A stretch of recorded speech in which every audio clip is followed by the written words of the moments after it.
দুঃখিত। আসসালামু আলাইকুম ওয়া রাহমাতুল্লাহি ওয়া বারাকাতুহু। আমি আসলে আরাবিয়ান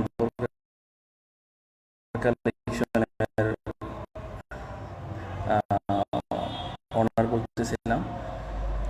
তো ভাবলাম তো আসলে একটা মন লাইভ আসা হইল।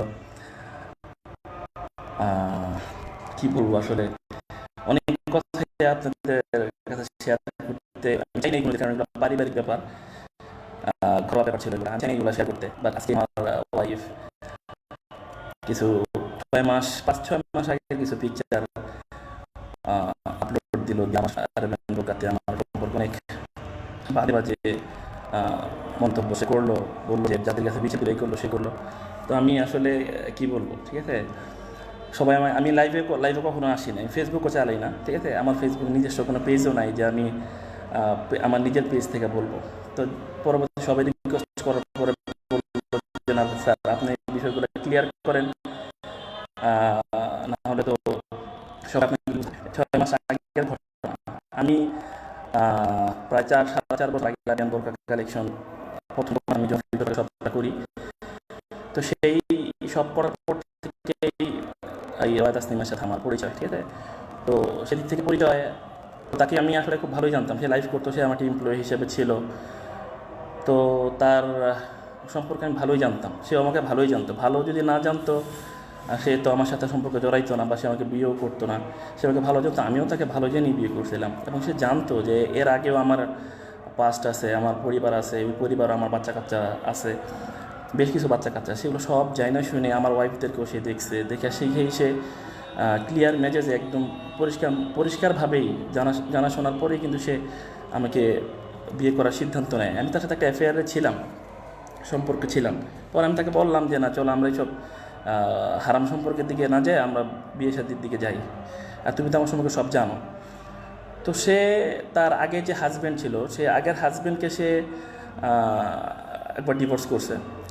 প্রথম ডিভোর্স করার পরে সে বললো যে আমার হাজব্যান্ড আমার খরচ টরচ দেয় না, টাকা পয়সা দেয় না, সে খুবই কৃপণ, সে তার বিভিন্ন প্রবলেম দোষ এগুলো সে আমার সাথে বলছে। তো বলার পরে আমি তার বললাম দেখো আমার তো আসলে দুটো বউ আছে, তাদের সাথে আমার বন্ডিং খুবই ভালো, আবার সে ঘরে বাচ্চাও আছে অনেকগুলো আমার, তুমি তো সব জানো, ঠিক আছে। তো সে বললো যে আমি আসলে এরকম কেউকে চাই, বা যে প্র্যাকটিসিং নামাজ কালাম পড়ে, বা যে দিন মেনা চলে। আমার আগের হাজব্যান্ড সে মদ খায়, ড্রিঙ্কস করে, বা খারাপভাবে সে একটা লাইফ লিড করে, আমি তারে সে আমার ভরণ পোষণও ঠিক মতো দেয় না।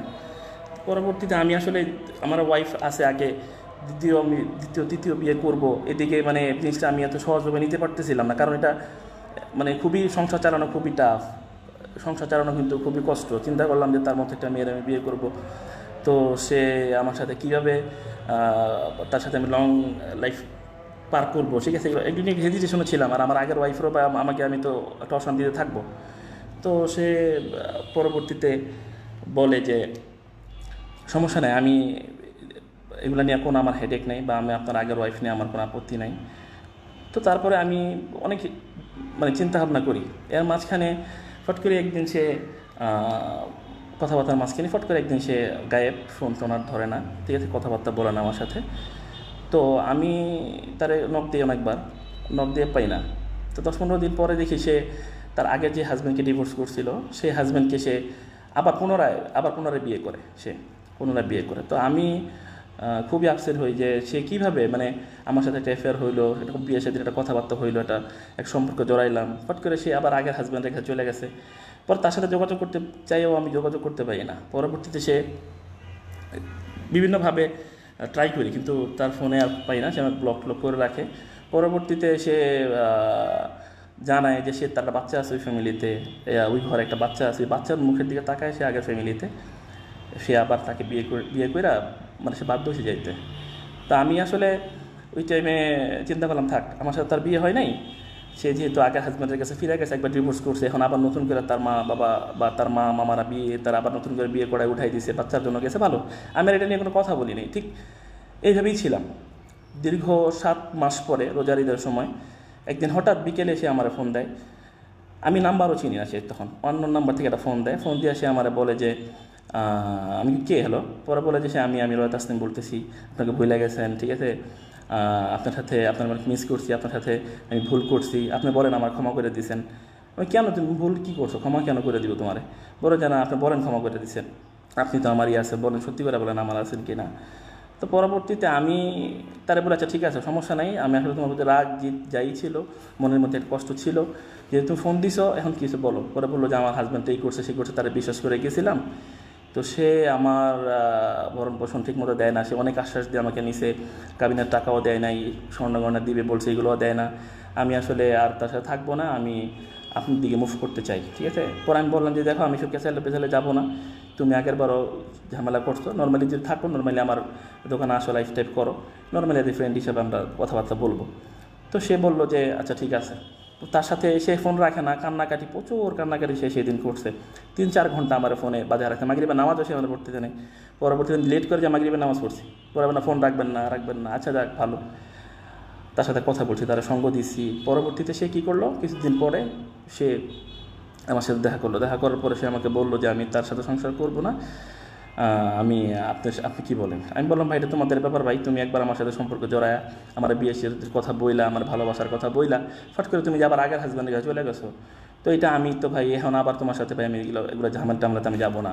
পরবর্তীতে সে আমার বললো যে আমি তারা ডিভোর্স করে দিব, তার সাথে আমি আর সংসার করবো না, আমি তার সাথে থাকবো না, কারণ এইভাবে তোমার সাথে থাকা যায় না, সে আমার যা যা কমিটমেন্ট দিয়েছে কোনো কমিটমেন্টে সে আমার সাথে রাখে নেই। পরবর্তীতে আমি বললাম যে এটা তোমার ব্যাপার, আমি কিছুই বলবো না, কারণ তুমি তোমার হাজব্যান্ডে ডিভোর্স দিয়ে দিবা, 2 দিন পর তুমি আমাকে বলবা যে আপনার জন্য আমি আমার সংসার নষ্ট হয়ে গেছে, আপনার জন্য আমি আমার হাজব্যান্ডকে ছেড়ে দিয়েছি, এগুলো কোনো কিছুই আমি টলারেট করতে পারবো না। তাকে আমি বলছি, সে বলে যে না আপনার জন্য কেন সংসার ভাঙবে, সংসার তো ওরটা ওই ভাঙছে, ওর সংসার ওই নষ্ট করছে, ওর সংসার ওই ভাঙছে। তো পরবর্তীতে সে তার হাজব্যান্ডকে ডিভোর্স দেয়, ডিভোর্স তালাকনামাও আমার কাছে আছে, এর আগেরটা আছে, আছে মোবাইলে, এগুলো আছে, ঠিক আছে। অ্যান্ড প্রুফ হিসাবে আমি এখন এগুলো কিছুই আপনাদের কাছে দিতেছি না, জাস্ট আপাতত এত লেখালেখি এত কিছু আমার ভিলেন টিলেন বানায়, তো একদম মানে খুবই মানে কী বলবো, হ্যাঁ খুবই মানে একটা জায়গায় নিয়ে গেছে যে আমি ভিলেন। আসলে পুরুষ নির্যাতন তো আসলে এটা যে হয় সমাজে, এটা আমরা অনেকে যাই নাও, এই ব্যাপারটা নিয়ে আমরা কোনো মুখ খুলি না। পুরুষরা যে কী পরিমাণে নির্যাতনের মধ্যে আমরা আসি, সেই ব্যাপারটা নিয়ে আসলে কেউ মুখ খোলার মতো নাই। খুবই লজ্জার ব্যাপার যে শুধু নারী নির্যাতন, নারীদেরকে মারছে কাটছে, 6 মাস আগের ব্যাপার, সে আমার নামে কিন্তু মামলাও করছে, এবং সেই মামলাতে আমি একদম লিগেলভাবেই কোর্ট থেকে জামিনে আসি, আমি জামিনে আসি, কোর্ট আমাকে বেল দিছে। সে এই যে দেখেন যে অ্যারাবিয়ান পূর্বা কালেকশনে যে ব্যাপারটা, এই অ্যারাবিয়ান পূর্বা কালেকশনে কিন্তু সে একটা কর্মচারী, সে এমপ্লয়ি ছিল, দীর্ঘদিন কিন্তু সে লাইফ করছে, এটা থেকে পয়সা নিছে, খাইছে, সে এটা দিয়ে সে চলছে। এবং এই কোম্পানির সাথে শুধু আমি একাই কিন্তু কিছু না, এই কোম্পানির সাথে কিন্তু আরও 300-400-500-র মতো এমপ্লয়ি কর্মচারী কিন্তু জড়িত, যারা একদম নিম্নবিত্ত, নিম্ন মধ্যবিত্তের এরকম ছেলেপেলে, এরকম মেয়েরা জড়িত, সবাই কিন্তু কাজ করে খাইছে সেদিকে। তো মানুষ এত আবেগী, এত বেশি মানুষের মানে মানে সে রক্তমাখা ছবি টবি দিয়েছে, সে ভিকটিমের প্রতি সবার সিম্পিতে চলে আসলো। কিন্তু ভিকটিম যে কী করছে, ভিকটিমের যে কী কাজ, সে যে কী কারণে এটা হইল, হ্যাঁ সেটা আমি আসলে আপনাদেরকে বলতেছি আপনাদেরকে ক্লিয়ার না করে, তারা আমি লাইভে যেহেতু আসছি, আমি আমার পুরো জীবনে আমি কখনো লাইভে আসি না, কেউ কিছু বলার প্রয়োজন মনে করিনি, যেহেতু সে মিডিয়াতে যে জিনিসটা জানাইছে যে সে প্রয়োজন মনে করছে যে সে তার হাজব্যান্ডকে ছোটো করবে।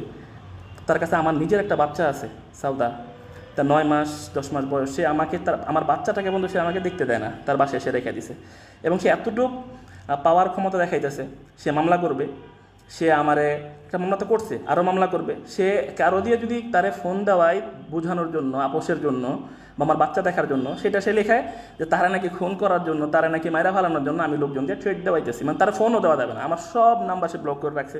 তাকে সে আমার নাম্বার ব্লক করছে, আমার কোনো আপত্তি নেই, করুক, আরও করে রাখুক, সমস্যা নেই। কিন্তু আমি তার যে মেসেজ টেসে টুকটাক দিই, লাভ ইউ, মিস ইউ, বা আমি তার পছন্দ মানে তারা মিস করতেছি, যে তার প্রতি আমার একটা ফিলিংস কাজ করতেছে, এগুলো কোনো কিছুই আমি আসলে কী বলবো, যে আমি কোনো কিছু সে কিন্তু এগুলো কিছুই কিন্তু মানুষকে জানা গেছে না, বরং সে নেগেটিভগুলো বলতেছে। আর সে যেই কথাগুলো বলে যে মানুষ দিয়ে আমি তারা ট্রেড দেওয়াইতেছি, তারা মেরে ফেলাবো, খায়া ফেলাবো, এগুলো যে আমি যে মানে বলতেছি এগুলা মানুষ দিয়ে আমি তার মিচুয়ালের জন্য যেতে পারি কিছুক্ষণ আগে ঘন্টা দুয়েক আগে আমি তার মামারে ফোন দিচ্ছি, মামা এগুলো কী বলতেছে, সেই মিডিয়াতে আমার কেন ছোটো করতে চেতেছে, কেন ফেসবুকগুলো দিছে, সে তো এই কোম্পানিতে চাকরি করতো তাই না, সে তো নিজেও ওই দিক থেকে 10 পয়সা কামায় খাইছে, তাহলে সেই যে মানুষগুলো এতগুলা মানুষ এই মানুষগুলোর পেটে কেন সে রাত্রি দিতেছে? কোম্পানি তার কী করছে? কোম্পানি কি তারা মারছে না কাটছে? এটা আমাদের ঘরোয়া ব্যাপার, হাজব্যান্ড ওয়াইফের ঝগড়া, হাজব্যান্ড ওয়াইফের ঝগড়া তো হাজব্যান্ড ওয়াইফের মধ্যে সে রাখতে পারতো। সে কী করলো? হাজব্যান্ড ওয়াইফের ঝগড়া হাজব্যান্ড ওয়াইফের মধ্যে না রেখা সে তো মামলা করছে, সেই মামলাতে লিখছে আমি তার কাছে 20 লাখ টাকা যৌতুক চাইছি, আমি তার কাছে মোবাইল চুরি করে নিয়ে আসছি, তার স্বর্ণ চুরি করে নিয়ে আসছি। আসলে মিথ্যা ছাড়া তো মামলা হয়, এটা আপনারাও জানেন। সে অনেক কথাবার্তা লিখছে।